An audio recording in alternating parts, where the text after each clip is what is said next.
The beginning of the movie is set somewhere during the Second World War in Berlin. The Führer, Hitler, is with a behavior coach named Keppel. Hitler expresses his disagreement with the gesture of people's greeting to Keppel. He complains that though the Nazi salute is out-fashioned, people need to at least raise their hands up to the wrist and show respect. Then, he narrates that he has done everything humanly possible to destroy the foundations of the enemy who desecrated their soil. He finds Germans' existence incomprehensible and finds it alarming that he is here, too. In the following scene, he wakes up on the ground, somewhere in a forest. Looking up to the sky, he sees that the enemy aircrafts are missing and guesses that they might have taken some rest. Suddenly, a ball comes bouncing towards him and stops just at his side. He raises himself and heads towards a building, past the bush. He is then approached by 3 young kids, who question him if he is okay. Hitler looks at them and thinks that they are the future of the nation. He then asks them the way to the street. In that instant, a reporter, Fabian Sawatzki, is filming the kids with his camera. Hitler is seen on the far side of the screen. He picks up his army cap and says to himself that he should go to the Führer bunker. Hitler gets to the street and is amazed by people riding mono-wheel bikes. He finds people capturing him on their cameras and expresses that though the rubble went, people have gone mad. Then, he feels a modern car by his hand and questions himself if he fell into a coma and missed the victory. He realizes that he is not aware of his situation entirely and alerts himself to collect more information. Then, he asks a man about the location of Chancellery, but the person instead asks him for a picture. He gets disturbed by the camera's flashes as people come near him and take photos in turns. Confused by the unusual events around him, he concludes that something went out of hand in this place. As Hitler walks away, he finds a woman speaking in German on her phone. He comes closer and asks her about the current date, but the woman is terrified and sprays his eyes. Hitler cries in pain as his eyes get reddish and his vision gets blurred. He stumbles and walks to a newspaper shop nearby. He gets shocked to see the date October 3rd, 2014 written on the paper and falls to the ground at once. Somewhere else, the boss of a TV station, Karner, praises Mr. Christoph Sensenbrink for his excellent job as the deputy's head. He proposes a higher solution, but instead announces another worker named Miss Katja Bellini as the managing director. Due to this, Christoph is shocked and dissatisfied. He comes to his office and vents his anger out at a struggling filmmaker named Fabian. Despite Fabian's best attempts to convince his boss, he gets fired and thrown out by the guards. Sometime later, Hitler wakes up at the news shop and asks the owner about the date. He confirms that it is in fact 2014. A confused Hitler questions if the shopkeeper has kidnapped him and suspects that this is all a trick play of the enemy's secret service. He threatens to kill the shopkeeper if he is working for the enemy, but the shopkeeper gives him a bar of chocolate instead. Hitler opens it after quite a struggle and sniffs it. He declares it to be industrially pressed grain and questions the shopkeeper if there is still a shortage of bread. The shopkeeper asks Hitler if they are filming a documentary somewhere nearby, mistaking him for an actor. The shopkeeper then says that he looks exactly like the Führer, to which Hitler replies that he is the Führer. After that, Hitler sees the Turkish newspaper and asks if the shopkeeper has Stürmer or Panzerbar. The shopkeeper says that he has more Turkish customers. Hitler is astonished at the presence of Turkish people in Berlin. He then starts collecting information from the newspaper. While reading it, he assumes that he didn't win the war in the past, and Germany was given to the hands of clumsy women, having the charisma of a wet noodle. He further laments the existence of Poland, and concludes the war to be a total waste.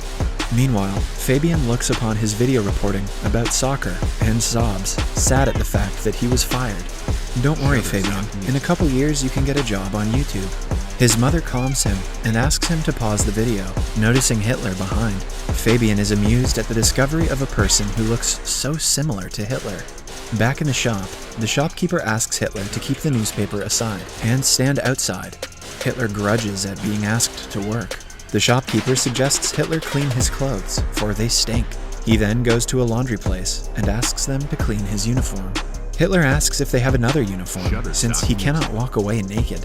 Hitler doesn't understand that he's in modern-day Germany now, and nudity is no big deal. Next, we see Hitler walking to the news cellar with jeans and a sweater on. Hitler's looking bussin'. Fabian, on the other hand, has somehow managed to find him and is waiting for him in the shop. After getting a look at Hitler, he is amazed at his appearance. Fabian asks Hitler if he can film him as he marches through modern Germany. Hitler agrees with the idea.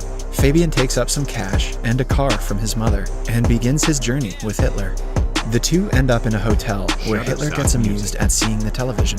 He then decides to talk about politics in Fabian's presentation. He goes to places asking people regarding their views on politics.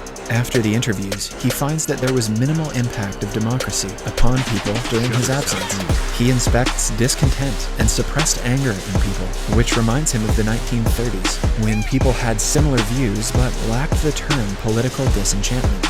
People tell Hitler about the problem of immigrants in the country, making Hitler push his idea that mixing the races doesn't work. Later, Fabian asks Hitler the source of his unique mustache. Hitler replies that he cut his mustache to a shape that fits a gas mask. A while later, the two end up on a farm, where Hitler gets bit by a dog. He is enraged and shoots at the animal. Fabian scolds him and seizes the gun.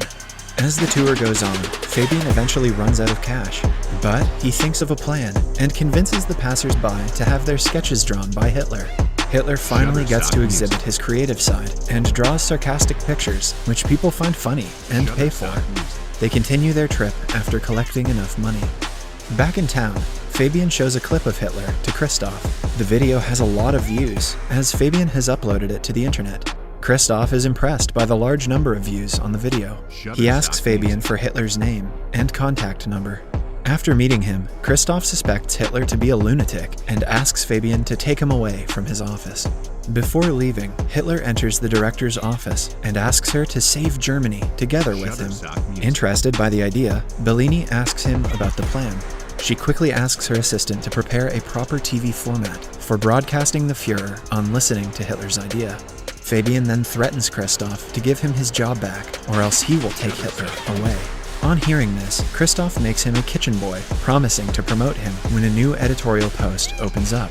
Kitchen boy is better than an internship, I guess. Sometime later, Hitler is given a table at the TV studio. Christoph calls Kromeyer to help Hitler with computer use. Hitler recalls the computers of his days and labels the invention to be one of the greatest. Kromeyer tries to sign up Hitler to email, but informs him that his name is already taken. Hitler grunts for others stealing his name and tells her to use New Reich's chancellery as he liked it. Christoph plans to put Hitler on a live comedy show called Whoa, Dude! He is still salty because Bellini got a promotion instead of him and intends to create trouble for her. He intends to bring racism to the debate through sarcastic jokes on Jews and throw out Hitler. The show starts, and Witzigmann, the host, calls for Hitler on the stage.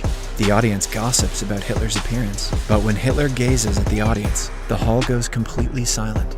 Hitler soon breaks the silence, but does not read out the lines as scripted. He explains that he is to tell a joke about immigrants, but he is not going to do so.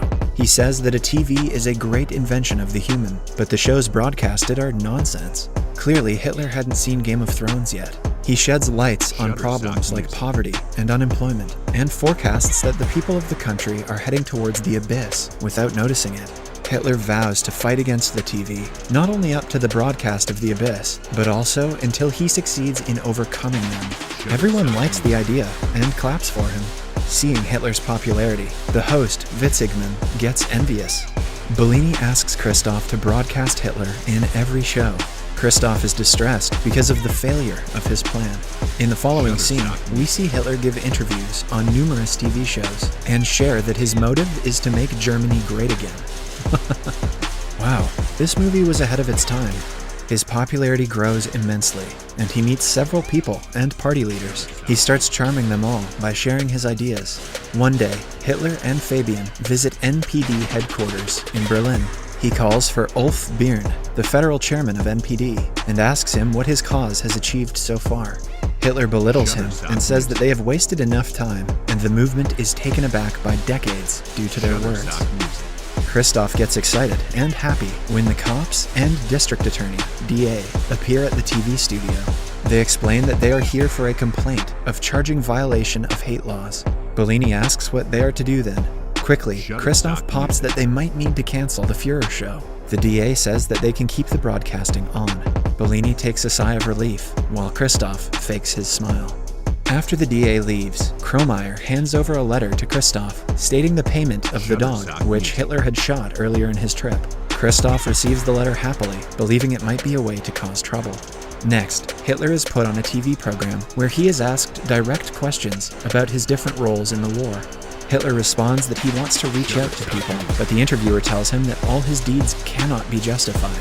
He shows him the clip of him shooting the dog. The video disturbs the audience. Hitler is angered and threatens him that he would do the same to him. He further says that he will turn their studio into a parking lot for tanks. Christoph gets happier, seeing people's negative responses. After the disastrous interview, Bellini is fired, and Christoph is appointed as the new manager. After that, Hitler goes to Fabian's house and starts living with him. He expresses amusement at the path taken by destiny and starts to write his second book. The book soon hits the market. 3 months later, at the TV studio, everyone sits in a meeting where the massive loss that the company has gone through is discussed. Christoph believes that Witzigmann's show will put them back on track, but one employee informs him that he has quit his job. Christoph gets tense and mad at the selected employees for losing the show. One of the staff suggests getting Hitler back, which interests Christoph. He looks for Hitler again and offers Fabian that he will invest $1 million in the film that Fabian and Hitler are shooting, if, in return, they let them broadcast the movie on their TV station. Hitler and Fabian come to Kromeyer's house, where Kromeyer's grandmother identifies Hitler. She claims that Hitler gassed all the people up and killed them. She calls him a criminal and shouts at him to get out. In the car, Hitler shares that he is surprised at Kromeyer being a Jew. He starts to belittle Jews, calling them less of humans. Fabian gets disappointed at Hitler's actions and his words. Back in the set, Fabian gets Hitler to replay how he got to the place. He asks Hitler what happened before the ball came rolling to him in the woods, but Hitler cannot remember it. Later at night, he walks off the set and is surrounded by some thugs. They call him the reason to take Germany back and give him a hard blow on his face. As Hitler opens his eyes, he finds himself in a hospital in front of Bellini.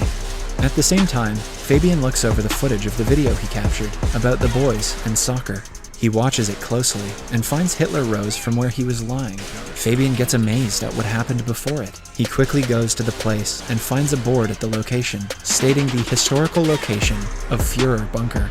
Fabian rushes to the hospital, but does not find Hitler. Bellini says that he is headed to the shooting set. Fabian reveals that he is the real Adolf Hitler, but Bellini does not believe him. Fabian acts mad and tries to explain his theory hysterically.